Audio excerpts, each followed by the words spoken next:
শুনো বাচ্চা, আমার কোনো বঞ্জি নেই।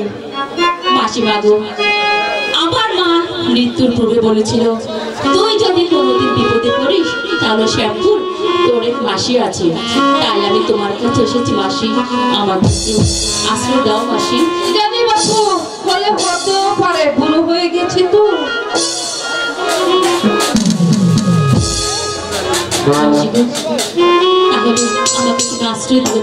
দেখো বাপু, আমি নিজে খেতে পারি না, ঘুমোতে পারি না, দেখো তোমাকে কি খাওয়াবো আর তোমাকে কোথায় আমি শুতে দিব আর তোমার দাদাকে কি খেতে দেব?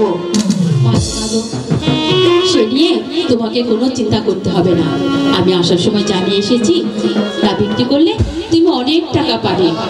তারপরে বলো তুমি এখানে কোথায় কাজ করো? শোনো, আমি সাহেব বাসার বাসাতে গিয়ে বাগান থেকে ফুল তুলে মালা গেঁথে প্রত্যেকদিন আমি বিক্রি করি। ঠিক আছে মাসিমা, তাহলে আজ থেকে তোমার কাজটা আমি করে দিব। এখন থেকে আমি তোমাকে মালা করে দিব, সেই মালা তুমি রাজবাড়িতে দিয়ে আসবে। ঠিক আছে। তাহলে আরেকটা কথা বলো মাসি, তুমি বলো তো এখানে কোনো ভালো স্কুল আছে না? হ্যাঁ আছে তো, সাহেব বাসা ভালো স্কুল আছে। তাহলে আমার দাদাকে স্কুলে ভর্তি করে দেওয়ার ব্যবস্থা করে দিও। চলো চলো চলো ভালো করে স্নান করে পাক পবিত্র হয়ে রান্না চড়াতে হবে। তাহলে আজ তোমার প্রথম দিন, তাই তোমাকে গোসল করে খাওয়া করে তারপর স্কুলে যেতে হবে। আমি তোমাকে পানি তুলে গোসল করে দিচ্ছি। এখানে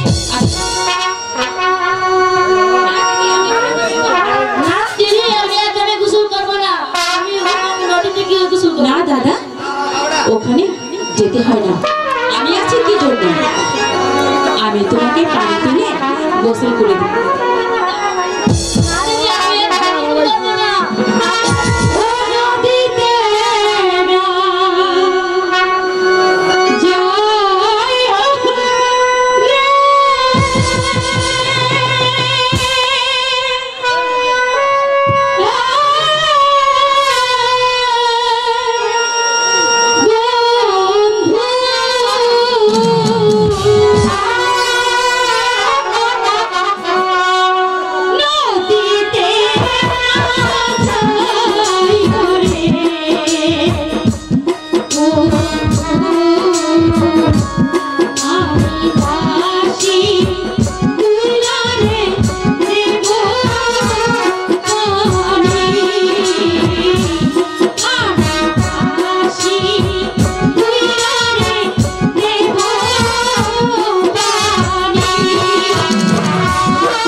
অনেক বেলা হয়ে গেছে, এখন তোমাকে স্কুলে যেতে হবে। চলো আমি তোমাকে স্কুলে